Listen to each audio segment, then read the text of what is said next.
हाय, नमस्ते, कैसे हैं आप सभी? आप सबको करवा चौथ की हार्दिक शुभकामनाएँ। 7 फेरे, 7 वचन, 7 जन्म का साथ, सृजन के साथ, संध्या के साथ में। हाय, नमस्ते। मैं संध्या गुप्ता, एक माँ, एक पत्नी, एक लेखक, एक काउंसलर, एक सोशल वर्कर और आप सबकी अपनी दोस्त। और यह है मेरे विचारों का सृजन। मेरे चैनल सृजन बाय संध्या गुप्ता में आप सभी का स्वागत है। आप सबका हार्दिक अभिनंदन। विवाह एक पवित्र बंधन है, जिसमें स्त्री और पुरुष बनकर एक नए जीवन की शुरुआत करते हैं। सप्तपदी के समय लिए गए 7 वचन सिर्फ एक धार्मिक प्रक्रिया नहीं है, बल्कि ये तो एक वादा है, एक दूसरे के साथ एक खूबसूरत शुरुआत के लिए, एक नए जीवन की शुरुआत के लिए। चलिए आज एक बार फिर दोहराते हैं सप्तपदी के 7 वचन। पहले वचन में स्त्री पुरुष से ये वचन मांगती है कि आप जो भी व्रत, उपवास या कोई अन्य धार्मिक कार्य करेंगे या किसी तीर्थ यात्रा पर जाएंगे, तो मुझे अपने साथ लेकर जाएंगे। साथ लेकर जाना तो संभव नहीं है। यहाँ इस वचन का कहने का तात्पर्य यह है कि आप जहाँ रहें, जैसे रहें, मेरे साथ कनेक्टेड रहें। ये जीवन साथी के प्रति परवाह को दर्शाता है ये वचन। हमें एक दूसरे के साथ कनेक्टेड रहना तो आजकल बहुत ईजी हो गया, इंटरनेट का ज़माना है।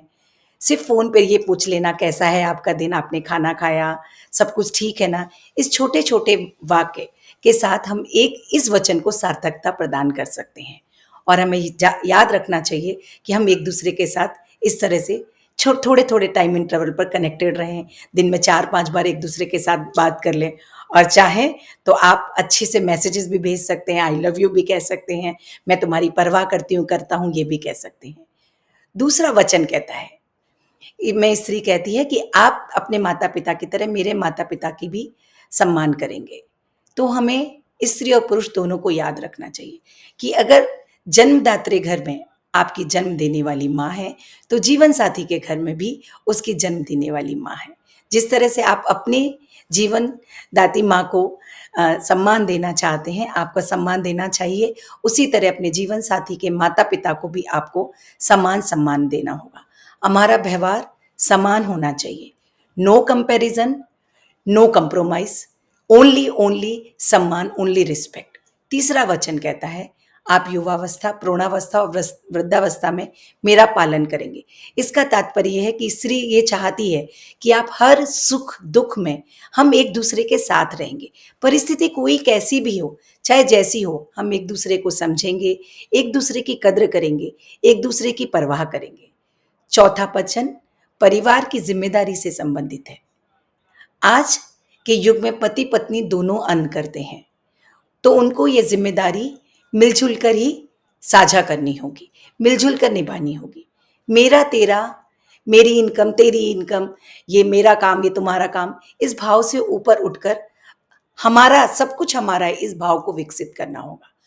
पांचवें वचन में स्त्री कहती है, मैं घर की जिम्मेदारियों में हम एक दूसरे से सलाह लेंगे, आप मेरी हमेशा, मतलब हम एक दूसरे के साथ डिसीजन लेंगे। जब भी कोई डिसीजन लेना होगा, हम एक दूसरे के साथ बैठेंगे, एक दूसरे के साथ अच्छे से उस विषय पर डिस्कशन करेंगे, ताकि हम जो भी डिसीजन लें वो हमारे परिवार की बेहतरी के लिए हो। और यही तो हर पति पत्नी चाहते हैं। तो हमें ये कार्य बहुत आसानी से करना होगा। छठवें वचन जो हमें कहता है, उसमें छठवां वचन हमें याद दिलाता है कि हमें अपने ईगो का परित्याग करना है और म्यूचुअल रिस्पेक्ट की बात करता है छठवां वचन। किसी के भी सामने कभी भी अपने जीवन साथी का मजाक ना उड़ाएं, उससे जोर से बात ना करें, उनको आदर दें। याद रखें, जब आप दोनों हैं तो ही आपका जीवन है, तो ही आपका जीवन अच्छा जीवन है। सातवां वचन वफादारी की बात करता है। दोनों पति पत्नी को एक दूसरे के प्रति ईमानदार और वफादार रहना चाहिए। हम दोनों को याद रखना चाहिए कि दोनों ने एक दूसरे को सोच समझकर प्रेम के साथ एक दूसरे को स्वीकार किया है। और यदि आप वफादारी और ईमानदारी के रास्ते से हटते हैं, तो आप अपने जीवन साथी के प्रति वफादारी और ईमानदारी या बेवफाई और ईमानदारी से नहीं हटते, बल्कि आप अपने प्रति किए, अपने जो निर्णय लिया है, आप अपने लिए अपना अपमान करते हैं, अपने निर्णय का अपमान करते हैं।